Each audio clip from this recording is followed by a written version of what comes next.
5 minut vaqtimiz qoldi. Xatm Qur'onlar bor, xatm Qur'onlarni o'qib kelamiz.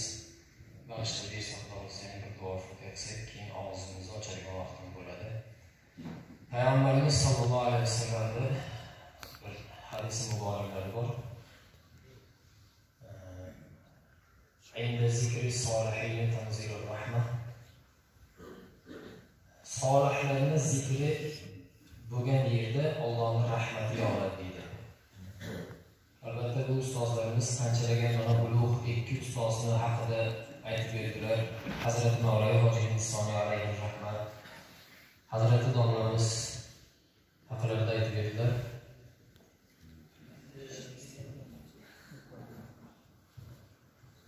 Mana shu yerda muhtaram jamoa ikki og'zim bir qisqacha bir hikoya yodimga tushib qoldi.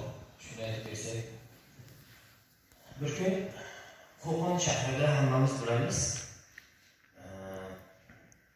Isojon domla degan ustoz bor Qo'qon shahrida.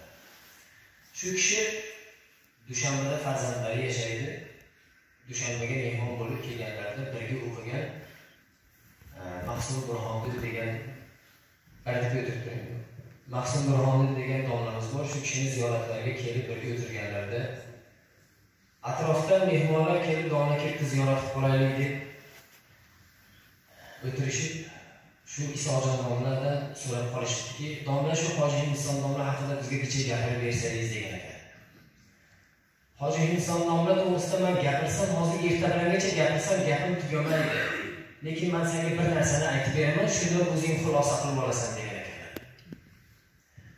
Hoji Inson domla Hazrat Mavlay alayhi rahmat talabalik davrlarida hozir domlamiz aytgandek Afg'onistonda Mir Muhammad G'avs ustozlarning oldida o'qib yurgan vaqtlarida qish fasli juda ham qattiq sovuq, hujralari sovuq, adyorlarga ulanib dars takror qilib turganlarida tashqaridan bir kichkina kuchukchaning yig'isi eshitiladi. Yugurib borib ochib qarasa, bir kichkina kuchukcha darhol ichkariga olib kiradi, sovuqdan o'lib qolmasin deb. Bir issiq joyga o'rab qo'yadi-da, o'zlarini yeb turgan ovqatlaridan ozmozdan berib, kunlar isissa qo'yib yuboramiz degan ma'noda o'lib qolmasin deb. Bir qancha vaqt o'tib kunlar ham isiydi. Haligi kuchuk Hazrat Mavlay Hoji Inson domlaga o'rganib qoladi. O'rganib qolib, kunlar isigandan keyin Hazrat Mavlay alayhi rahmat ko'chaga chiqib, tashqariga chiqib, it bilan o'ynatar ekanlar. Bir berapoyaga borib, Hazrat Mavlay alayhi rahmat bir toshni olib tukirib o'tirtar ekan, it borib haligi toshni topib qaytarib olib kelib ustozning oldiga qo'yadi. Shu holatda o'rgatib ta'lim qilib tursa, Nariyada poshsho Afg'onistonda poshshosi vazirlar bilan o'tib ketayotgan holat bo'lib, poshsho ko'rib qoladi. Ona qara, ta'jubki, it qanchalik aqlli ekan. So'raydi, bu kim?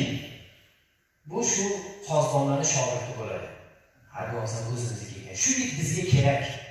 O'rgatilgan it, aqlli it bizga kerak deb itga odam qo'yib qo'zg'onlardan oldilar. Qo'zg'onlar Hazrat Mavlay Inson domlamizni xori deganlar. Xori sizda shunday it bor ekan. Ha, hazrat shunday it bor. Shunday bo'lganda qishda kelib qolib, men unga shafqat qilib o'rganib qoldim, o'rgatdim. Shu itingizga poshsho oshiq bo'pti. Bering, ma'qul bering. Bir oy mahkam boqibdi, poshshoning huzuridan qochib yana qaytib kelibdi. Oxiri poshshoning huzuridan qochib kelganlaridan keyin ustozlari qo'zg'onlar aytadilarki, "Qori endi bu itingizni o'zingiz qo'lingiz bilan olib borib poshshoning huzuriga qo'yib, nasihat qiling. Men sendan roziman. Shu dargohga xizmat qil. Mana oldimga boshqa borma deb nasihat qilib keling." Hazrat Mavlay alayhi rahmat kuchukni olib poshshoning huzuriga olib borib, shu aytganlarini nasihat qilib, shu dargohda xizmatini qil deb qaytib keladi. Shu bilan it kelmaydi boshqa. It kelmaydi boshqa. Isojon domlamiz Xudo umrlarini ziyoda qilsin aytadilarki, bu narsadan nimani tushunding, nimani xulosa qilasan? Ulug'larni tarbiyat qilgan itlari ham poshshoga maqbul bo'ladi. ulug'larni tarbiyat qilgan itlari podshohga maqbul bo'ldi. Tarbiyat qilgan toliblari mulla Hikmatullohdek bo'ladi degan ekanlar. Shuning uchun azizlar, bu ulug' ustozlarimizni Xudo rahmatiga olgan bo'lsin. Parvardigor olam joylarini jannatdan qilib, ruhlarini bizlardan shod qilsin. Azanjon qora ekan, azanjon qora kelmaydi. Usmon aka, bir xatm qilamiz bor. Bashta berasiz. Mayli. Bu madrasaning bilan 5 xatm qilamiz. Muhtaram jamoat, Noqatli madrasasini talabalari bu tilovatdonlar bizning shogirdlari kelib o'tirishdi. Shu bugungi nimamizga, majlisimizga 5 xatm Qur'on o'qib ketdi. Inshaalloh buni ham bag'ishlaymiz hammasini. Bizning ham xatm Qur'onlarimiz bor. Usmon aka.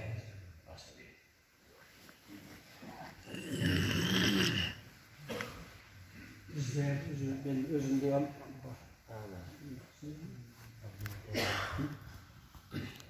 Abdumo'min qora akamizda ham qora duvoyli hukumatda xatm Qur'onlar bor ekan. Qadam joydan Usmon qora akamizning xatm Qur'onlari, Noqatdan 5 xatm Qur'on, o'zimizdan 2 xatm Qur'on, hammasini bag'ishlab qo'yamiz. Mana u Tojikiston qishlog'idan ham bir xatm Qur'on bor ekan.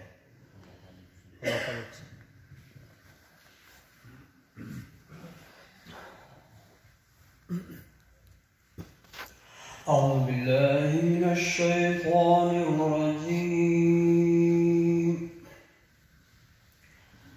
بسم الله الرحمن الرحيم.